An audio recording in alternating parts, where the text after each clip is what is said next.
85-ലെ മമ്മൂക്കയുടെ ഏറ്റവും വലിയ വിജയം ബാലു മഹേന്ദ്ര സംവിധാനം ചെയ്ത യാത്ര. ശോഭന നായികയായി എത്തിയ ചിത്രം ബോക്സ് ഓഫീസിൽ മികച്ച വിജയം നേടിയതോടൊപ്പം തന്നെ നിരൂപക പ്രശംസയും സ്വന്തമാക്കി.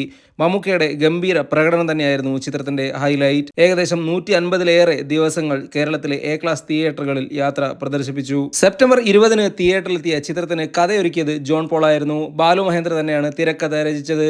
ബാലു മഹേന്ദ്ര സിനിമാറ്റോഗ്രാഫി നിർവഹിച്ച ചിത്രത്തിന് സംഗീതം നൽകിയത് ഇളയരാജയായിരുന്നു. മികച്ച ഗാനങ്ങൾ ഉണ്ടായിരുന്നു ചിത്രത്തിൽ.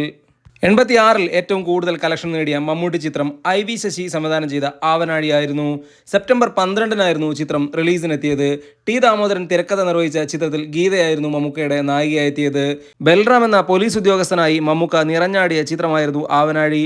100-ലേറെ ദിവസങ്ങൾ കേരളത്തിലെ റിലീസിംഗ് സെന്ററുകളിൽ പ്രദർശിപ്പിച്ച ചിത്രമായിരുന്നു ആവനാഴി. മമ്മൂക്കയുടെ കരിയറിലെ തന്നെ ഏറ്റവും മികച്ച പോലീസ് കഥാപാത്രമായി പിന്നീട് ബൽറാം മാറി. ആവനാഴിക്ക് പിന്നീടൊരു രണ്ടാം ഭാഗം വരികയുണ്ടായി. ഇൻസ്പെക്ടർ ബൽറാം എന്ന പേരിൽ പുറത്തിറങ്ങിയ ചിത്രവും വലിയ ഹിറ്റായി മാറിയിരുന്നു. 87-ൽ ഏറ്റവും കൂടുതൽ കളക്ഷൻ നേടിയ മമ്മൂട്ടി ചിത്രം ജൂബിലി ജോയ് നിർമ്മിച്ച ന്യൂഡൽഹി. ജോഷി സംവിധാനം ചെയ്ത ചിത്രത്തിന് തിരക്കഥയൊരുക്കിയത് ഡെന്നിസ് ജോസഫ് ആയിരുന്നു. തുടർ പരാജയങ്ങളിൽപ്പെട്ട് ഫീൽഡ് ഔട്ടിന്റെ വക്കിലെത്തിയ മമ്മൂട്ടിക്ക് ഗംഭീര തിരിച്ചുവരവ് നൽകിയ ചിത്രമായിരുന്നു ന്യൂഡൽഹി. ജൂലൈ 24-ന് തിയേറ്ററിലെത്തിയ ചിത്രം ഗംഭീര വിജയമാണ് നേടിയത്. മമ്മൂട്ടി എന്ന താരത്തിന്റെയും നടന്റെയും ഗംഭീര തിരിച്ചുവരവ് തന്നെയായിരുന്നു ന്യൂഡൽഹി. മലയാള സിനിമയിലെ തന്നെ എക്കാലത്തെയും ഏറ്റവും മികച്ച തിരക്കഥകളിൽ ഒന്നായിരുന്നു ഡെന്നിസ് ജോസഫ് ന്യൂഡൽഹിക്ക് വേണ്ടി ഒരുക്കിയത്. ന്യൂഡൽഹി വലിയ വിജയമായത് കേരളത്തിൽ മാത്രമായിരുന്നില്ല, തമിഴ്നാട്ടിൽ ഉൾപ്പെടെ ചിത്രം വലിയ രീതിയിലുള്ള തരംഗമായി മാറി. 100-ലധികം ദിവസങ്ങൾ തമിഴ്നാട്ടിൽ പ്രദർശിപ്പിച്ചു. മമ്മൂട്ടിക്കൊപ്പം വമ്പൻ താരനിര തന്നെ സ്ക്രീനിലെത്തിയ ചിത്രമായിരുന്നു ന്യൂഡൽഹി. സുരേഷ് ഗോപി, ത്യാഗരാജൻ, സുമലത, ഉർവശി, ദേവൻ, വിജയരാഘവൻ തുടങ്ങിയവരെല്ലാം ന്യൂഡൽഹിയിൽ മികച്ച കഥാപാത്രങ്ങളായി എത്തിയിരുന്നു. 88-ലെ മമ്മൂട്ടിയുടെ ഏറ്റവും വലിയ വിജയം ഒരു CBI ഡയറിക്കുറിപ്പ്. കെ മധു സംവിധാനം ചെയ്ത ചിത്രത്തിന് തിരക്കഥയൊരുക്കിയത് SN സ്വാമിയായിരുന്നു. ഫെബ്രുവരി 18-നായിരുന്നു ചിത്രം തിയേറ്ററിലെത്തിയത്. സേതുരാമയ്യർ CBI എന്ന ഐക്കോണിക് കഥാപാത്രമായി മമ്മൂട്ടി ആദ്യമായി സ്ക്രീനിലെത്തിയ ചിത്രമായിരുന്നു CBI ഡയറിക്കുറിപ്പ്. വലിയ രീതിയിലുള്ള വിജയമാണ് ചിത്രം സ്വന്തമാക്കിയത്. മലയാളത്തിലെ കുറ്റാന്വേഷണ ചിത്രങ്ങൾക്ക് ഒരു ടെക്സ്റ്റ് ബുക്കായി CBI ഡയറിക്കുറിപ്പ് മാറി. മമ്മൂട്ടിക്കൊപ്പം സുരേഷ് ഗോപി, ജഗതി ശ്രീകുമാർ, മുകേഷ്, സുകുമാരൻ, ഉർവശി, ബഹദൂർ തുടങ്ങിയവരൊക്കെ ചിത്രത്തിൽ മറ്റു പ്രധാന കഥാപാത്രങ്ങളായി എത്തിയിരുന്നു. മമ്മൂക്കയുടെ കരിയറിലെ ഐക്കോണിക് കഥാപാത്രമായി സേതുരാമയ്യർ മാറി. പിന്നീട് ഏതാണ്ട് 4ഓളം ഭാഗങ്ങൾ ഈ ചിത്രത്തിന് വരികയുണ്ടായി. മലയാളത്തിലെ തന്നെ ഏറ്റവും വിലപിടിപ്പുള്ള ഫ്രാഞ്ചൈസികളിൽ ഒന്നായി CBI സീരീസ് മാറി. 89-ലെ മമ്മൂട്ടിയുടെ ഏറ്റവും വലിയ വിജയമായിരുന്നു ഒരു വടക്കൻ വീരഗാഥ. ഏപ്രിൽ 14-നാണ് ചിത്രം തിയേറ്ററിലെത്തിയത്. MT വാസുദേവൻ നായർ തിരക്കഥയൊരുക്കി. ഹരിഹരനാണ് ചിത്രം സംവിധാനം ചെയ്തത്. മലയാളത്തിലെ എക്കാലത്തെയും ഏറ്റവും മികച്ച ക്ലാസിക് ചിത്രങ്ങളിൽ ഒന്നായി വടക്കൻ വീരഗാഥ മാറി. തിയേറ്ററിൽ വമ്പൻ വിജയമായി മാറി എന്നതിനപ്പുറത്തേക്ക് നിരവധി പുരസ്കാരങ്ങളും സംസ്ഥാന തലത്തിലും ദേശീയ തലത്തിലും വടക്കൻ വീരഗാഥ നേടിയെടുത്തു. മമ്മൂക്കയ്ക്ക് മികച്ച നടനുള്ള ദേശീയ പുരസ്കാരം നേടിക്കൊടുക്കുന്നതിലും വടക്കൻ വീരഗാഥ വലിയ പങ്കുവഹിച്ചു. ചന്തുവായി മമ്മൂട്ടി നിറഞ്ഞാടിയ ചിത്രമായിരുന്നു വടക്കൻ വീരഗാഥ. PV ഗംഗാധരനായിരുന്നു ചിത്രം നിർമ്മിച്ചത്. മമ്മൂട്ടിയുടെ കരിയറിൽ തന്നെ ഏറ്റവും കൂടുതൽ റണ്ണിംഗ് കിട്ടിയ സിനിമകളിൽ ഒന്നാണ് വടക്കൻ വീരഗാഥ. ഏതാണ്ട് 190ഓളം ദിവസങ്ങൾ കോഴിക്കോട് സംഘത്തിൽ ചിത്രം പ്രദർശിപ്പിച്ചു. മമ്മൂട്ടിക്കൊപ്പം വമ്പൻ താരനിര തന്നെയാണ് ചിത്രത്തിൽ ഉണ്ടായിരുന്നത്. സുരേഷ് ഗോപി, ബാലൻ K നായർ, ക്യാപ്റ്റൻ രാജു, മാധവി തുടങ്ങിയവരൊക്കെ ചിത്രത്തിൽ വലിയ കഥാപാത്രങ്ങളായി എത്തി. 90-ലെ മമ്മൂട്ടിയുടെ ഏറ്റവും വലിയ വിജയം കോട്ടയം കുഞ്ഞച്ചൻ. മാർച്ച് 15-ന് തിയേറ്ററിലെത്തിയ ചിത്രം സംവിധാനം ചെയ്തത് TS സുരേഷ് ബാബു ആയിരുന്നു. മുട്ടത്ത് വർക്കിയുടെ ഒരു നോവലിനെ അടിസ്ഥാനമാക്കി ഡെന്നിസ് ജോസഫാണ് ഈ ചിത്രത്തിന് തിരക്കഥയൊരുക്കിയത്. മികച്ച പ്രതികരണം നേടിയ ചിത്രം തിയേറ്ററുകളിൽ സൂപ്പർ ഹിറ്റായി മാറി. കോട്ടയം കുഞ്ഞച്ചൻ എന്ന കഥാപാത്രം മമ്മൂട്ടിയുടെ ഐക്കോണിക് കഥാപാത്രങ്ങളിൽ ഒന്നായി മാറുകയും ചെയ്തു. ശ്യാം സംഗീതമൊരുക്കിയ ചിത്രത്തിൽ മമ്മൂട്ടിക്കൊപ്പം രഞ്ജിനി, ഇന്നസെന്റ്, KPS ലളിത, സുകുമാരൻ, പ്രതാപചന്ദ്രൻ, ബാബു ആന്റണി തുടങ്ങിയ വലിയ താരങ്ങൾ തന്നെ ഉണ്ടായിരുന്നു. 91-ലെ മമ്മൂക്കയുടെ ഏറ്റവും വലിയ വിജയം അമരം. ഭരതൻ സംവിധാനം ചെയ്ത ഈ ചിത്രത്തിന് തിരക്കഥയൊരുക്കിയത് AK ലോഹിതദാസ് ആയിരുന്നു. ബാബു തിരുവല്ല നിർമ്മിച്ച ചിത്രത്തിന് സംഗീതമൊരുക്കിയത് രവീന്ദ്രൻ മാസ്റ്റർ ആയിരുന്നു. ഗംഭീര ഗാനങ്ങളായിരുന്നു ചിത്രത്തിലുടനീളം ഉണ്ടായിരുന്നത്.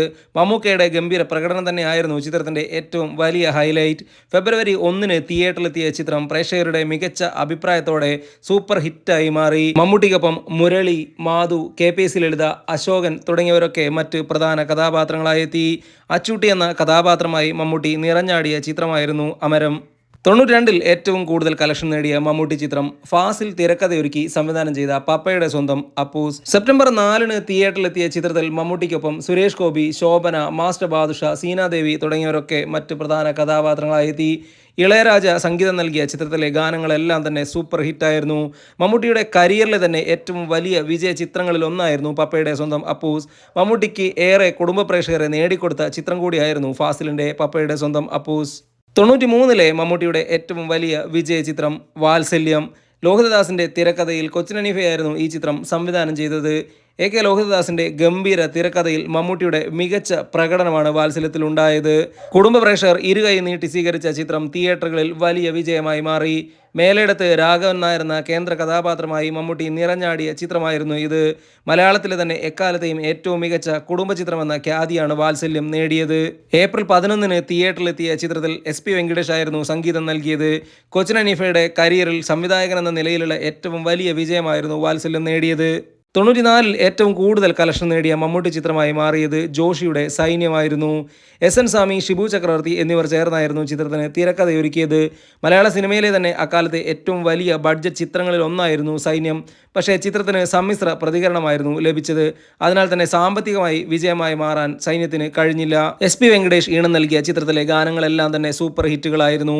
മമ്മൂട്ടിക്കൊപ്പം പ്രിയരാമൻ, മുകേഷ്, മോഹിനി, വിക്രം, ദിലീപ് തുടങ്ങിയവരൊക്കെ മറ്റ് പ്രധാന കഥാപാത്രങ്ങളെ അവതരിപ്പിച്ചു. 95-ലെ മമ്മൂട്ടിയുടെ ഏറ്റവും വലിയ വിജയ ചിത്രം ദ കിങ്.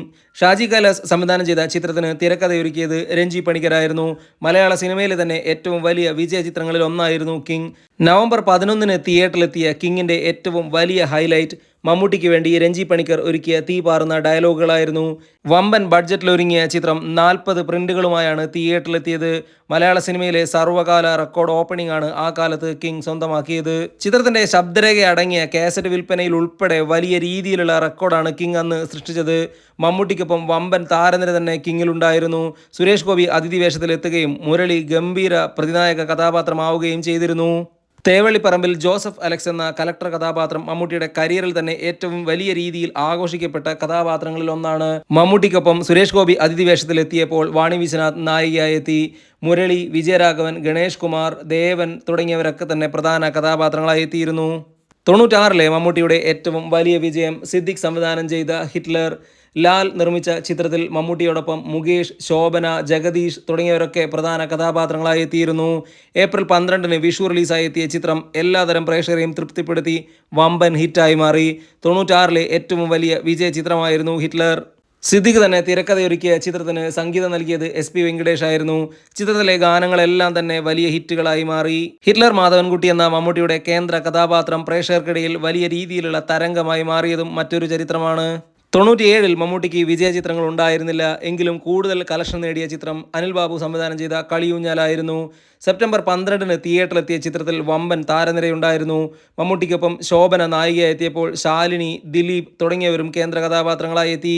സിയാദ് കോക്കർ നിർമ്മിച്ച ഈ കുടുംബ ചിത്രത്തിന് സംഗീതമൊരുക്കിയത് ഇളയരാജയായിരുന്നു. ഗാനങ്ങളെല്ലാം ശ്രദ്ധിക്കപ്പെട്ടുവെങ്കിലും ചിത്രം വേണ്ട രീതിയിൽ വിജയിച്ചില്ല. 98-ലെ മമ്മൂട്ടിയുടെ ഏറ്റവും വലിയ സോളോ ഹിറ്റ് എന്ന് പറയുന്നത് ഒരു മറവത്തൂർ കനവാണ്. ലാൽ ജോസ് സംവിധാനം ചെയ്ത ചിത്രത്തിന് തിരക്കഥയൊരുക്കിയത് ശ്രീനിവാസനായിരുന്നു. ചാണ്ടി എന്ന കഥാപാത്രം മമ്മൂട്ടിക്ക് വലിയ രീതിയിലുള്ള സ്വീകാര്യത നേടിക്കൊടുത്തു. വിഷു റിലീസായി എത്തിയ ചിത്രത്തിന് സംഗീതമൊരുക്കിയത് വിദ്യാസാഗർ ആയിരുന്നു. ചിത്രത്തിലെ ഗാനങ്ങളെല്ലാം തന്നെ വലിയ രീതിയിൽ ശ്രദ്ധ നേടി. ചന്ദ്രൻ ഉദിക്കുന്ന ദിക്കിലിന് ശേഷം ലാൽ ജോസിന് മറ്റൊരു ഹിറ്റ് കൂടെ മറവത്തൂർ കനവ് നൽകി. 98-ൽ മറവത്തൂർ കനവിനേക്കാൾ വലിയ വിജയമായ മറ്റൊരു ചിത്രത്തിൽ മമ്മൂട്ടി ഭാഗമായിരുന്നു. അത് ഹരികൃഷ്ണൻസ് ആണ്. ഇരട്ട നായകന്മാരുള്ള ചിത്രത്തിൽ മമ്മൂട്ടിക്കൊപ്പം മോഹൻലാലും ഉണ്ടായിരുന്നു. 99-ൽ മമ്മൂട്ടിയുടെ ഏറ്റവും വലിയ കളക്ഷൻ നേടിയ ചിത്രം തച്ചിലെടുത്ത് ചുണ്ടനായിരുന്നു. ഷാജുൻ കാര്യൽ നിർമ്മിച്ച ചിത്രം റിലീസ് ചെയ്തത് ജൂലൈ 4-നായിരുന്നു. ഭേദപ്പെട്ട അഭിപ്രായം മാത്രമാണ് ചിത്രം സ്വന്തമാക്കിയത്. വലിയൊരു സൂപ്പർ ഹിറ്റിലേക്കൊന്നും ചിത്രം പോയില്ല എങ്കിലും തിയേറ്ററിൽ വിജയം നേടാൻ ഈ മമ്മൂട്ടി ചിത്രത്തിന് കഴിഞ്ഞു.